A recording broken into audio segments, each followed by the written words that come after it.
fait encore nuit à Orly quand des charges explosives font sauter la porte de ce dépôt de la société de transport de fonds Thémis. Une très grosse explosion qui a fait trembler de la maison. C'est donc là qu'on a eu très peur et que tout le monde s'est réveillé. Je vous propose d'écouter le témoignage de Bernard qui tient un café juste à côté et qui a tout vu. Écoutez-le, il est au micro de Pierre-Antoine Durand. J'ouvre à 5h30 le matin et vers 6h24 j'ai entendu une première grosse explosion. Et ensuite, j'ai vu un véhicule, une personne qui descendait vivement, qui était de l'autre côté du trottoir. Je pensais que c'était, parce qu'il y avait un gyrophare, je pensais que c'était un policier. Donc j'ai attendu un peu, j'ai crié un peu de partout. Donc après, j'ai voulu sortir voir. J'ai entendu qu'il rentre, mais je pensais que c'était pas à moi que ça s'adressait. Devant la porte d'entrée de la société Thémis, entre 4 et 6 hommes armés font exploser une première charge. Derrière, un employé meurt, les jambes arrachées. Ils font ensuite sauter la porte du fort, là où l'argent est protégé.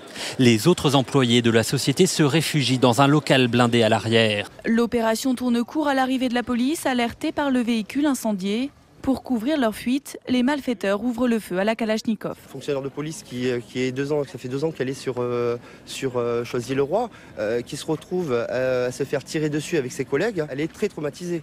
Je suis tombé sur un nez avec une personne qui était très grande, hyper costaud, qui m'a dit tu rentres ou je te bute la première fois. Et bon là je me suis retrouvé figé, je savais plus quoi faire quoi. Donc je savais plus si je devais avancer, reculer. Le fusil était braqué vers moi. Bon, la chance que j'ai eue, il a tiré dans le ciel, c'est un miracle.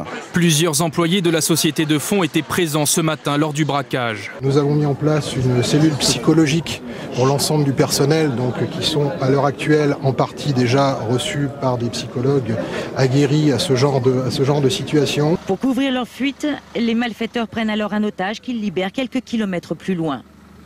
Les personnes à qui m'ont parlé, et notamment la personne qui a été prise en otage, les malfaiteurs étaient en tenue de policier avec un brassard de police. Donc tout le monde pensait que c'était des policiers. Une dizaine d'hommes déguisés en faux policiers, lourdement armés. On parle déjà de grand banditisme.